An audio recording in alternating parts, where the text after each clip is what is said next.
Vamos abrir nossa Bíblia em Romanos, capítulo 8, versículo 31.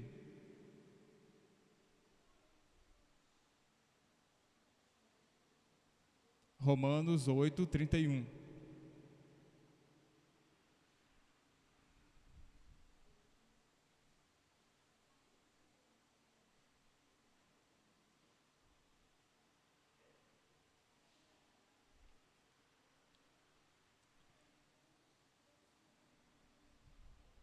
Todos encontraram?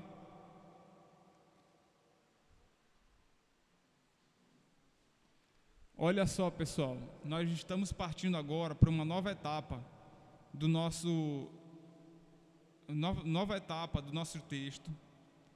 E nessa nova etapa, o Senhor, através da vida de Paulo, vai falar mais uma vez, sobre a segurança de salvação. Olha só o texto, Romanos 8, 31.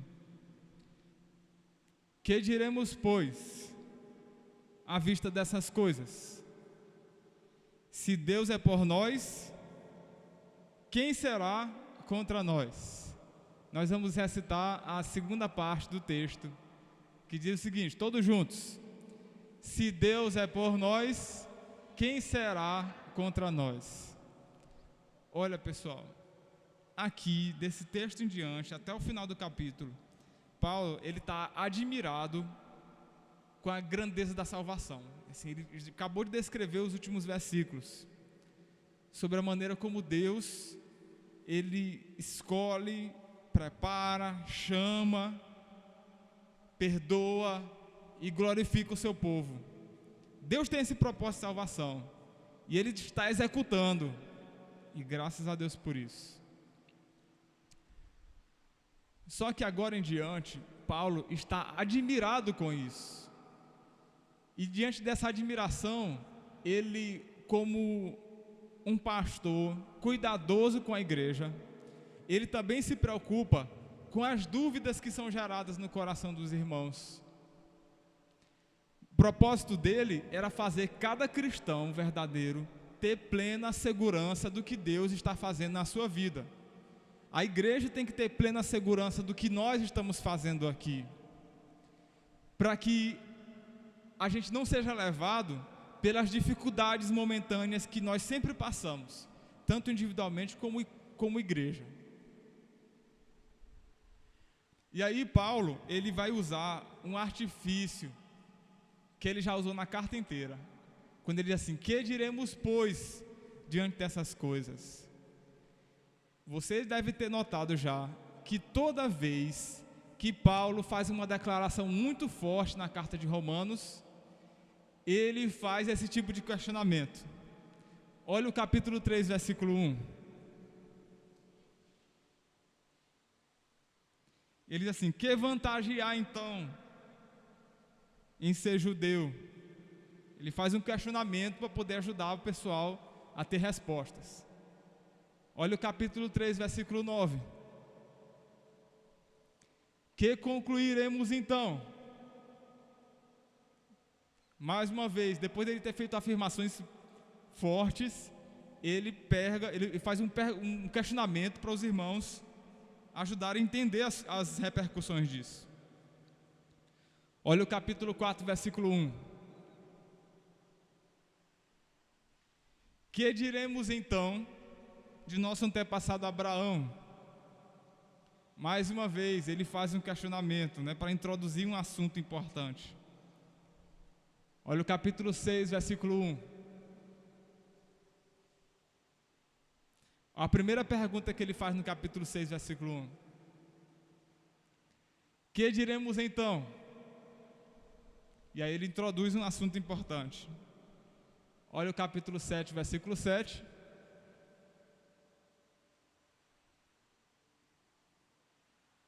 Ele pergunta, que diremos então?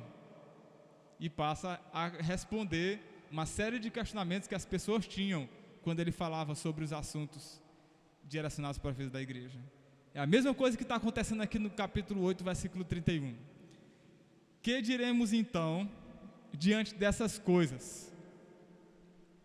Ele faz isso para concluir grandes ensinamentos para que cada irmão tivesse claro o que é que ele estava ensinando, as repercussões disso, e cada um desses questionamentos fosse respondido no coração dos irmãos. Agora, a que ele está se referindo aqui, né? Que diremos então diante dessas coisas? Que coisas? Ele está se referindo ao que ele acabou de falar nos versículos anteriores, né? Sabemos que todas as coisas cooperam para o bem daqueles que amam a Deus. Aí ele ainda diz: as que de antemão conheceu, predestinou, chamou, justificou, glorificou.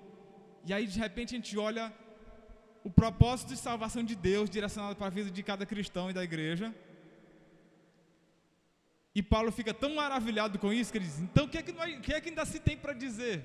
O que é que ainda se tem para questionar diante desse propósito de salvação que Deus está chamando cada um do seu povo?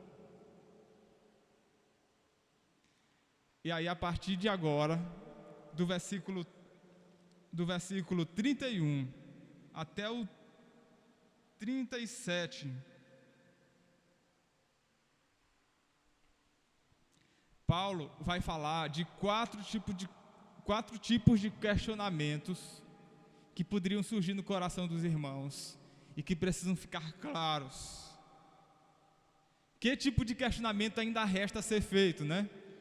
Pelo mundo, pelo diabo, por nós mesmos, nas nossas dúvidas, que pudessem abalar a nossa convicção de salvação.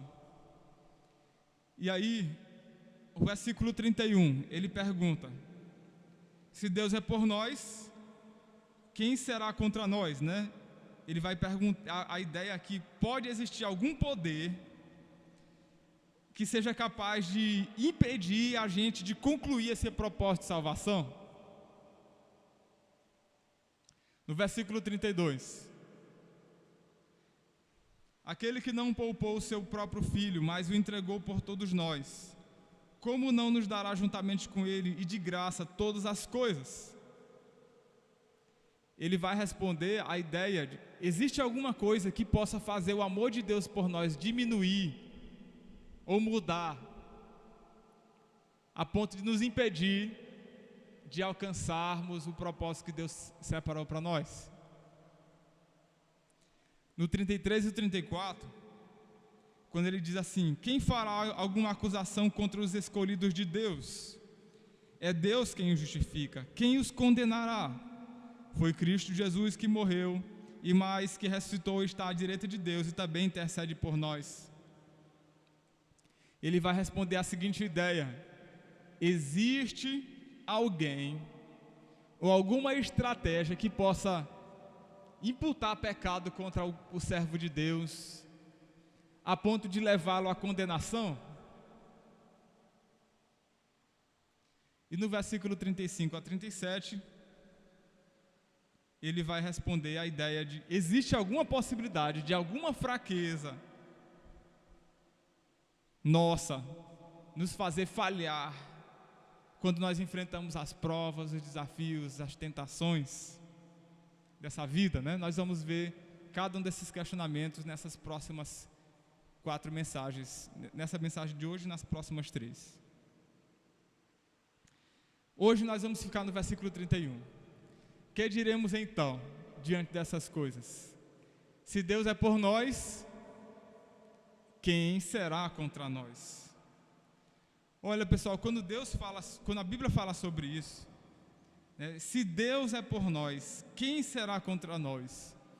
Talvez algumas Bíblias dos irmãos aí vocês vão observar que a expressão Deus é por nós, a expressão e será, esses dois verbos, né, e será, em algumas traduções está em itálico, né? Tem algum dos irmãos que está dessa maneira? As versões um pouco mais antigas, a sua, princesa, está no itálico.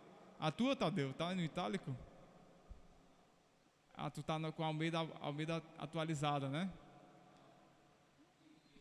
King James. Na verdade, pessoal, algumas traduções mais antigas, elas fazem questão de colocar algumas palavras em itálico, porque essas palavras não existem no original. No original está mais ou menos assim no grego: se Deus por nós, quem contra nós? No grego. E aí na tradução, para ficar mais fácil da gente entender, os tradutores eles organizam a frase no português, para ficar compreensível para nós. Mas essa frase, Deus por nós, é muito significativa. Quando ele diz se Deus é por nós, ele não está dando ideia de dúvida não, viu? Ele está dando ideia de certeza, como se fosse assim: já que Deus é por nós, ou visto que Deus é por nós, quem será contra nós? Deus é por nós, então quem será contra nós? Tem alguém contra nós, pessoal? Temos? Tem sim. Quando a Bíblia fala daquilo que Deus está fazendo na nossa vida, não está negligenciando as lutas que a gente enfrenta, as oposições do diabo, as ciladas deste mundo. Você já deve ter percebido tantas e tantas, né? Existe muita coisa contra nós, e nós não vamos negar que isso não exista. Não é o fato de que Deus nos separou para um propósito grandioso que nós não enfrentaremos oposições. Vamos enfrentar sim. Afinal, vocês lembram, né? Tiago capítulo 4:7, resisti ao diabo e ele fugirá de vós. Para isso precisa resistir, né? O próprio Senhor Jesus Cristo enfrentou tentações da parte do diabo quando foi tentado no deserto, né? Você pode abrir comigo, por exemplo, a Bíblia em 1 Pedro capítulo 5, versículo 8.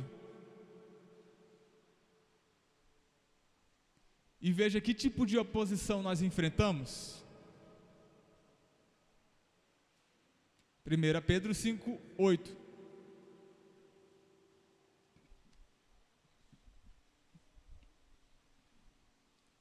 Sejam sóbrios e vigilantes. O inimigo de vocês, o diabo, anda em derredor como o leão que ruge, procurando alguém para devorar. A imagem que a Bíblia destaca nesse texto é de algo simples, fácil, sem oposições? De maneira nenhuma, né? O diabo ruge como um leão. A Bíblia destaca o animal mais feroz da natureza, como um leão, rodeando o servo de Deus, buscando a quem possa tragar. Existe uma possibilidade de ele tragar alguém. Por essa razão, nós precisamos estar firmes e vigilantes. Olha comigo Efésios capítulo 6, versículo 12.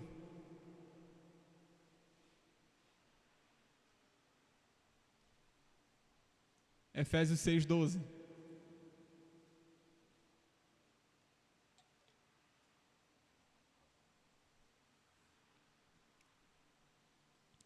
E veja que tipo de oposição nós enfrentamos nessa trajetória de salvação.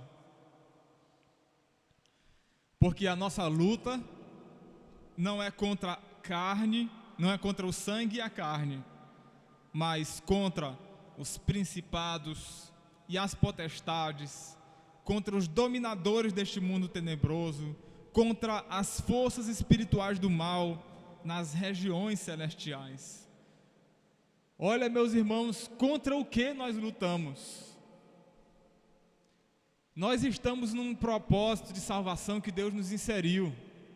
O Senhor está conosco, Ele exerce seu cuidado, Ele chamou você, mas isso não significa que nós não estamos isentos de lutas. Nós não podemos subestimar o poder do inimigo.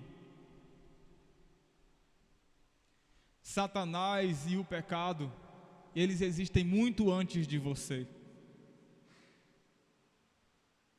O inimigo conhece as pessoas, a sua maneira, as suas fragilidades, ele sabe dessas coisas.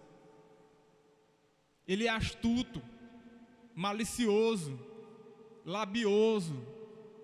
E isso ficou demonstrado contra o próprio Jesus, né? Quando o inimigo tentou Jesus. Nós enfrentamos oposições, tribulações, lutas, angústias. Existem coisas contra nós. Mas a Bíblia já foi muito clara aí no capítulo 6, versículo 11, né?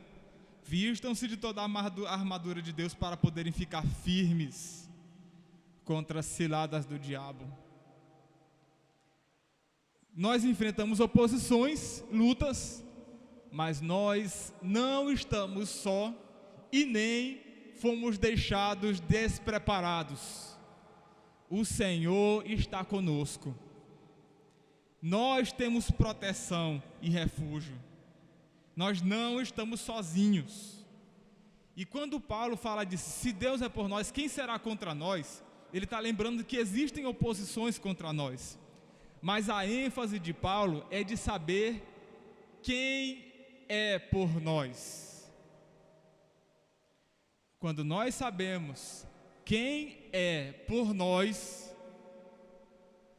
mesmo diante das oposições deste mundo, do diabo, nós olhamos para essas coisas assim: se o nosso Deus é por nós, quem será então contra nós? Quem é o nosso Deus, pessoal?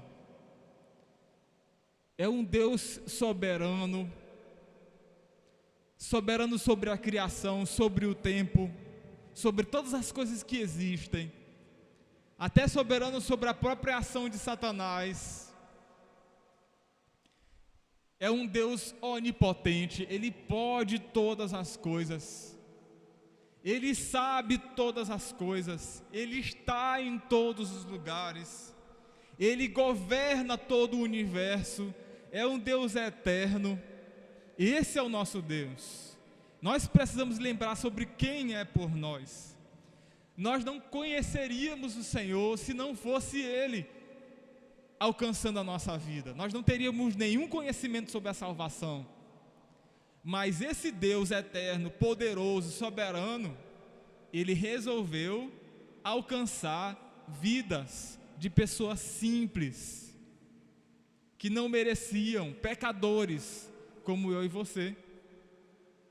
Deus é por nós, e o fato de nós o conhecermos, a gente se relaciona com Ele, a gente desfruta da presença do Senhor.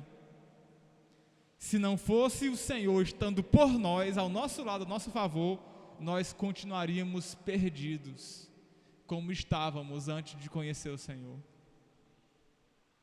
Nós nunca teríamos entendido o chamado de Deus. Mas Deus, por causa que Ele é por nós, Ele iluminou o teu entendimento, te fez compreender a palavra de Deus. Antes você não entendia nada, você agora entende. Antes você não tinha vontade de fazer a vontade do Senhor, agora você percebe isso dentro de você, mesmo que às vezes de maneira ambivalente, mesmo com lutas. O Senhor quebrou as correntes, Ele te libertou, Ele te chamou, Ele te justificou, Ele te chama para santificar-se, Ele planejou que você fosse glorificado. Na mente dele isso foi executado, na nossa realidade isso está sendo executado. Essa obra foi planejada porque Ele é por nós. Se Deus é por nós, quem será contra nós? Deus usou essa expressão em diversos momentos da história de Israel. Em Gênesis capítulo 15, versículo 1, você pode abrir a Bíblia comigo? Deus usa pela primeira vez essa expressão.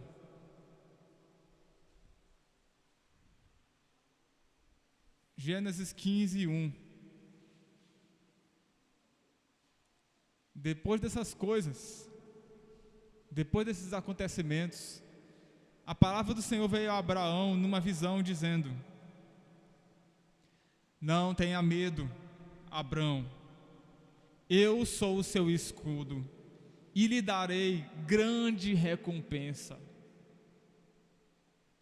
Deus estava dizendo para Abrão, nessa época era Abrão: eu sou por você, eu sou o teu escudo, não tenha medo.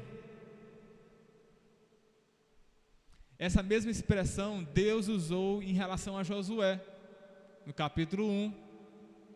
Olha o versículo 5 de Josué, capítulo 1. Josué.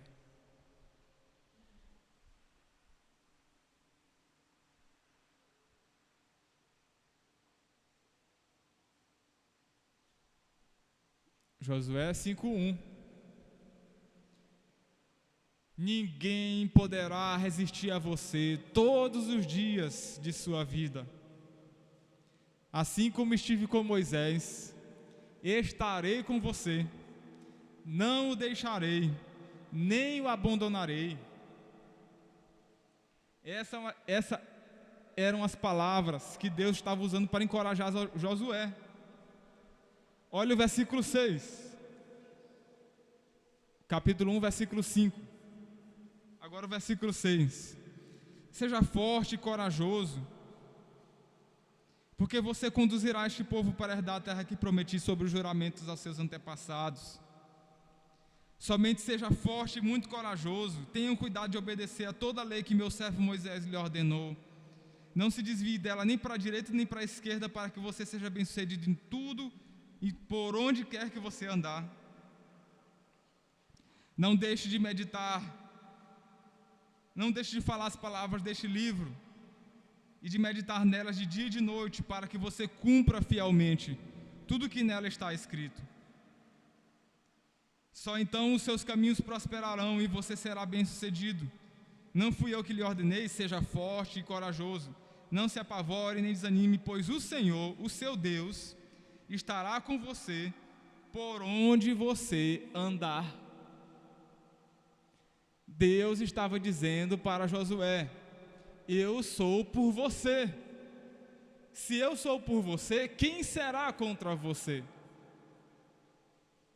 Estava dando segurança, convicção, não só naqueles primeiros momentos da vida de Josué, mas por toda a sua vida.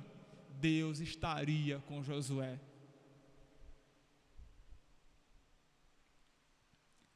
Mas essas palavras também foram usadas pelos reis, pelos juízes, pelos profetas, diante das guerras. Eles iam enfrentar o inimigo e eles enfrentavam com coragem e com convicção, porque sabiam quem estava com eles. Olha só Salmos capítulo 46, do 1 ao 11.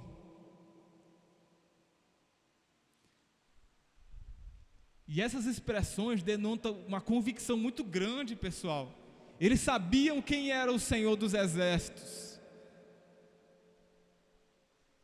Eles confiavam na promessa do Senhor, e isso fazia eles enfrentarem as oposições, a morte, os inimigos.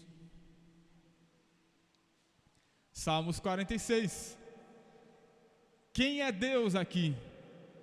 Deus é o nosso refúgio e fortaleza, socorro bem presente nas tribulações.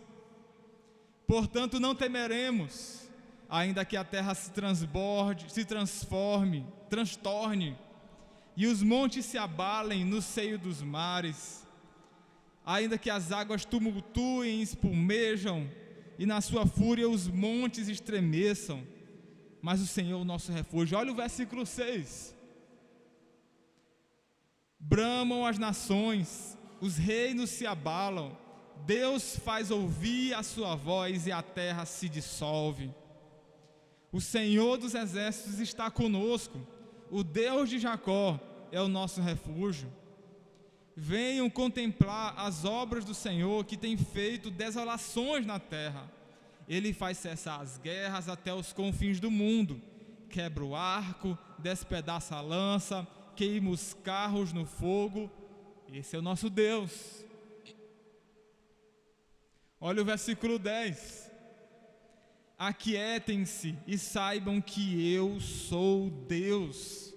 Sou exaltado entre as nações, sou exaltado na terra. O Senhor dos exércitos está conosco, o Deus de Jacó é o nosso refúgio. Davi falava essas palavras com muita convicção e clareza. Mesmo atribulado por muitos inimigos, muitos reinos contra ele, perseguições, mas o Senhor estava com ele. O Deus de Jacó era o seu refúgio, a sua fortaleza. Ele tinha convicção que se Deus era por ele, quem seria contra ele? E aí ele lembra, as nações, as nações poderosas, mas do sopro do Senhor, na voz do Senhor, estremece os poderes deste mundo. As guerras, os reis, as coisas que se levantassem contra o povo de Deus, nada poderia abalar o propósito através do qual Deus tinha chamado o povo de Israel para cumprir uma missão. E nada abalou isso. Tanto é que Jesus veio.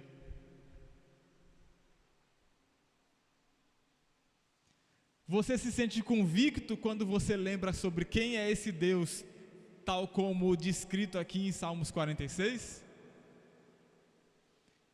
Olhe também os Salmos 91.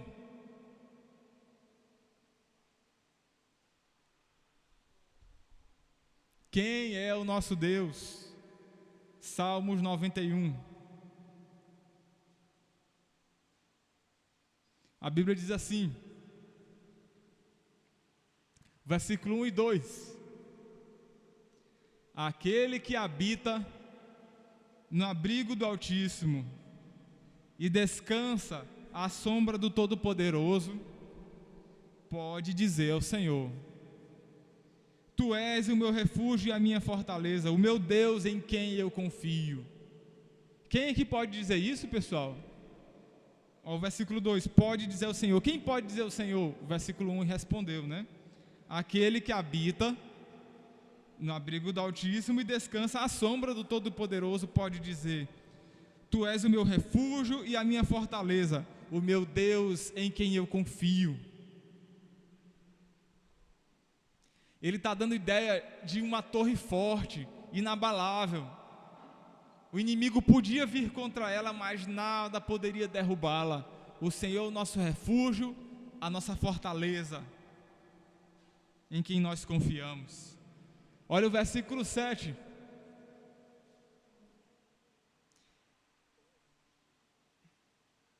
Mil poderão cair ao seu lado, 10.000 à sua direita, mas nada o atingirá. Referindo-se ao povo de Deus e à perseverança que esse povo de Deus terá até o fim. Olha o versículo 9. Se você fizer do Altíssimo seu abrigo e do Senhor seu refúgio, nenhum mal o atingirá. Desgraça alguma chegará à sua tenda, porque os seus anjos, Ele dará ordem a seu respeito, para que o protejam em todos os seus caminhos. Com as mãos Ele o seguirão, para que você não tropece em alguma pedra. Você pisará o leão e a cobra, pisoteará o leão forte e a serpente. Porque Ele me ama, eu o resgatarei, eu o protegerei, porque conhece o meu nome. Ele clamará por mim e eu lhe darei resposta. Na adversidade estarei com ele, vou livrá-lo e cobri-lo de honra. Vida longa eu lhe mostrarei, e lhe darei e lhe mostrarei a minha salvação. Esse é o Deus que é por nós, o Deus que defende o seu povo, que não abandona o seu servo, que não permite que a gente tropece a ponto de cair, ser condenado e ir para o inferno, porque Ele é quem nos sustenta. Diante das tribulações contra a nossa alma, o Senhor é o nosso refúgio, é a nossa fortaleza.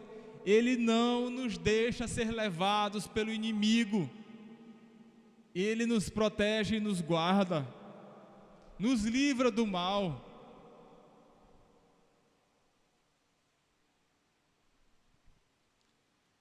O Senhor faz isso na vida de todo aquele que confia plenamente na sua palavra, no seu evangelho.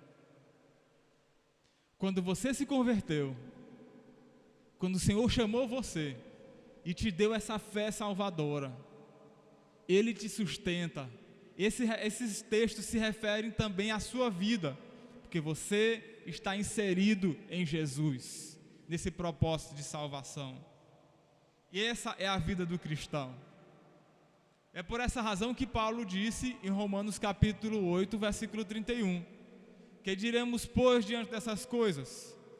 Se esse Deus poderoso, onipotente, que é o nosso refúgio e fortaleza, que nos protege, que não nos permite tropeçar para sermos condenados, se esse Deus é por nós, então quem será contra nós? Ele está fazendo a seguinte pergunta: existe algum poder, alguma autoridade, por maior que seja, que seria capaz de derrotar, de ir contra o propósito de salvação que Deus começou na vida do cristão? Existe, pessoal? Não existe. E por essa razão, eu quero aplicar esse texto da seguinte maneira na vida dos irmãos. Se a Bíblia está nos ensinando isso, se Deus é por nós, quem será contra nós? Então por que a gente teme muitas vezes? Porque às vezes o nosso coração se enche de medo, como se nós não fôssemos perseverar. Por que às vezes tantos cristãos têm medo do diabo, do que ele pode tramar contra a sua vida, como se você não tivesse proteção? Existe alguém que é por você. Existe alguém que é pela igreja. Se Deus é por nós, quem será contra nós? As portas do inferno não prevalecerão contra o povo de Deus. Então por que você teme? Você pode estar enfrentando tribulações, enfrenta tentações, lutas que às vezes são terríveis. E o Senhor sabe, né, o aperto no peito que às vezes o cristão passa, os pensamentos que vêm no seu coração. E às vezes a pessoa fica como se não tivesse forças. Mas na verdade nós mesmos não temos. A nossa força não está em nós mesmos. A nossa força está no Senhor, porque Ele é por nós. Quem disse que a nossa perseverança depende exclusivamente da nossa força? Nós perseveramos porque o Senhor nos sustenta. Perseveramos porque Ele é por nós. A nossa força não vem da nossa capacidade pessoal, da nossa personalidade. Ela vem do Senhor. E aí quando você está enfrentando essas provações, você deve lembrar desse ensino e lembrar o seguinte: o que é esse sentimento diante daquele que é por mim? O que é essa tristeza diante do Deus que é por mim?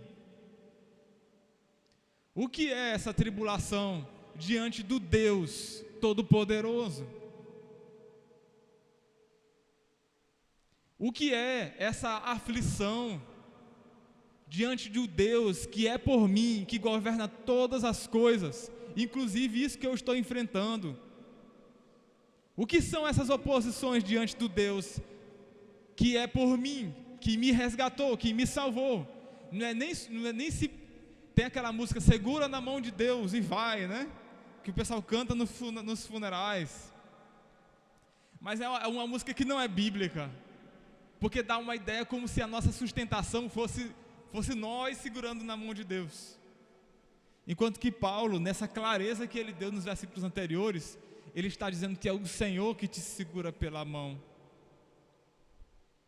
Se é assim, o que são essas oposições diante do Deus que me sustenta pela sua mão direita, que é o meu refúgio e fortaleza? Quando você enfrentar oposições, você deve lembrar disso e se perguntar: quem disse que eu estou só? Quem disse que você está só? Quem disse que o Senhor ia te deixar à mercê de você mesmo? Aí a pessoa diz: pastor, mas eu sei disso. Então por que você age como se não soubesse? Como se o Senhor não estivesse ao seu lado? É por isso que Paulo, na hora que ele entende essas coisas e explica para os irmãos, ele diz: que diremos então agora? Se Deus é por nós, quem será contra nós? A única resposta é: ninguém.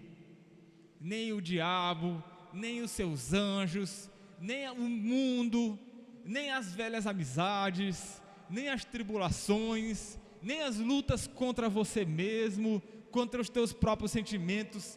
Ninguém é capaz de ir contra o propósito do Deus Todo-Poderoso na vida de um cristão genuíno. Naquela música que nós aprendemos, acho que há um ou 2 domingos atrás, Castelo Forte, tem um trecho dela que diz assim: se nos quisessem devorar, demônios não contados, não nos podiam assustar, nem somos derrotados. Aí diz o seguinte: o grande acusador dos servos do Senhor já condenado está, vencido cairá por uma só palavra.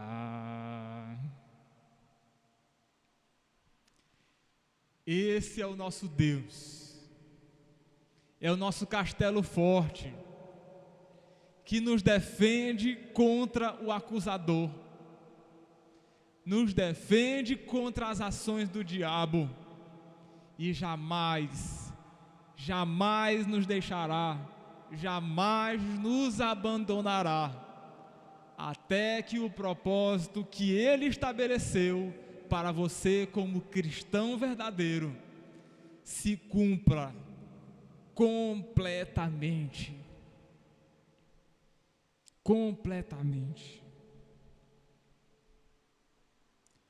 Aquela pessoa que não é cristã e por vezes recita textos como esses 2 salmos que nós recitamos,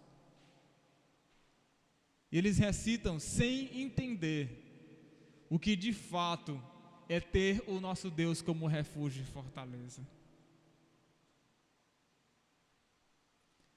Diferentemente da vida do cristão, o cristão pode até passar por momentos de tribulação que ele se sente abalado, mas a gente lembra do Deus que nos salvou. A gente tem pontos marcantes de conversão e de transformação que deixam claro na nossa vida que Deus é por nós. E esse sentimento não existe no coração do não cristão. Não existe essa convicção, essa clareza de que hoje eu estou aqui, eu enfrento lutas, mas a minha salvação é garantida no Senhor Jesus. O não cristão não consegue entender essas coisas, e até reclama quando o cristão fala sobre isso, como também reclama de todas as outras coisas pesadas na palavra de Deus.